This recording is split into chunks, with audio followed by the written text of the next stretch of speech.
Dans cette vidéo, nous allons voir ensemble comment paramétrer notre compte sur Tapa. Pour pouvoir paramétrer notre compte sur Tapa, cela signifie que nous avons installé Tapa et nous avons créé un compte.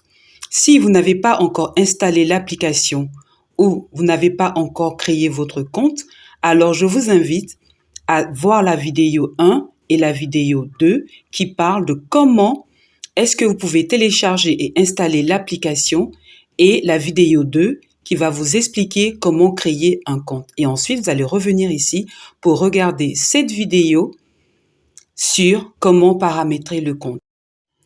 L'idée ici est de pouvoir créer notre banque, créer notre caisse et créer nos différents mobile money. Si vous avez une banque, alors vous écrivez le nom de la banque et le montant que vous avez au moment où vous remplissez ce formulaire. Le solde que vous avez actuellement dans votre compte. Si vous vous êtes trompé, vous avez la possibilité d'appuyer sur le bouton rouge pour effacer et corriger votre enregistrement. Pour sauvegarder chaque enregistrement, vous devez cliquer sur « Enregistrer ma banque ». Alors, la sauvegarde se fera automatiquement et vous allez voir apparaître le nom de votre banque et le solde que vous avez noté. Si vous avez plusieurs banques, alors après avoir cliqué sur « Enregistrer ma banque », vous remplissez encore le formulaire avec le nom de votre second compte ou de votre troisième compte et là encore, vous mettez le solde exact que vous avez actuellement au moment où vous remplissez ce formulaire, le solde que vous avez dans votre banque. Si vous n'avez pas de banque, alors vous pouvez passer cette étape. Une fois que vous avez terminé avec la banque, nous allons passer à la deuxième étape qui est la caisse. La caisse, qu'est-ce que c'est? C'est les espèces que vous avez sur vous. Donc, vous pouvez utiliser la dénomination que vous voulez. Ici, en exemple, j'ai mis portefeuille et vous allez mettre le montant que vous avez actuellement dans votre portefeuille. Vous pouvez aussi utiliser le terme enveloppe en dédiant une dépense à chaque enveloppe. Ici, comme exemple, j'ai mis enveloppe maison et je vais mettre le montant que j'ai dans l'enveloppe. Vous pouvez faire chaque enveloppe par catégorie de dépenses. Par exemple, pour les enfants, vous pouvez mettre enveloppe enfant ou bien pour la maison, vous pouvez mettre enveloppe maison avec le montant que vous avez dans chaque enveloppe.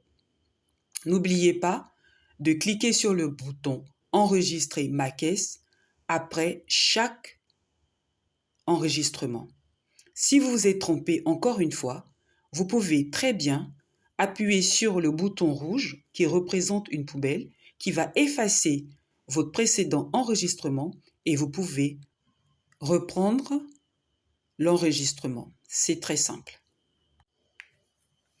J'ai fait pour vous plusieurs exemples. Je vous laisse regarder la vidéo pour voir les différentes enveloppes que j'ai créées et je vous invite à faire de même. N'oubliez surtout pas d'appuyer « Enregistrer ma caisse », ce bouton orange que nous voyons sur la vidéo, après avoir noté une enveloppe. Donc après chaque transaction, alors vous appuyez « Enregistrer ma caisse » et vous continuez à créer vos enveloppes. Si vous n'avez pas d'espèces sur vous actuellement, pendant que vous remplissez le formulaire, alors vous pouvez créer les enveloppes et juste mettre le chiffre 0. Lorsque vous allez mettre de l'argent dans une enveloppe, vous pourrez venir ajouter plus tard le montant de l'enveloppe.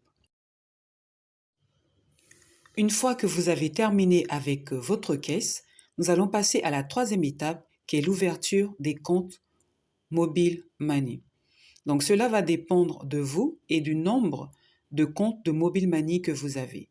Ici, en exemple, j'ai mis le compte OM et j'ai mis le compte Wave. Bien sûr, si vous avez MTN Money, vous pouvez aussi l'enregistrer et mettre le montant que vous avez actuellement sur ce compte. Pour pouvoir faire la différence avec les différents comptes, j'ai mis OM pour représenter Orange Money et j'ai mis le numéro de téléphone de ce compte-là. Donc, ça vous permet de savoir exactement si vous avez plusieurs Orange Money sur 2 téléphones différents, alors vous pouvez savoir exactement de quel compte vient cette dépense. Une fois que vous avez fini d'enregistrer vos différents comptes Orange Money, vous devez cliquer sur Enregistrer mes comptes mobiles et cela va enregistrer vos transactions et vous allez pouvoir voir comme c'est inscrit sur la vidéo. Aussi, si vous vous êtes trompé, vous avez la capacité d'appuyer encore sur le bouton rouge pour effacer une transaction et pouvoir l'enregistrer de nouveau. Si vous n'avez pas d'argent sur vos différents comptes, alors vous pouvez créer le compte et mettre tout simplement 0. Au moment où vous aurez l'argent, vous pourrez venir inscrire la somme que vous avez sur ce compte-là. Une fois que vous avez fini de créer tous vos comptes, alors il va vous rester une dernière étape. Vous devez taper sur le bouton « Sauvegarder mes enregistrements ». À ce stade, vous avez terminé le paramétrage de votre compte. Maintenant, vous devez cliquer sur « Se connecter maintenant ». Vous allez tomber sur la page de connexion où on va vous demander de noter vos numéros de téléphone et votre mot de passe. Vous devez alors utiliser le numéro que vous avez utilisé pour ouvrir votre compte et votre mot de passe. N'oubliez pas de mettre l'indicatif et votre mot de passe. Vous devez utiliser le mot de passe que vous avez enregistré lors de la création de votre compte. Et voilà, vous êtes désormais sur votre page d'accueil. Dans la prochaine vidéo, nous allons voir ensemble les différents éléments que nous trouvons sur la page d'accueil. Donc, à tout de suite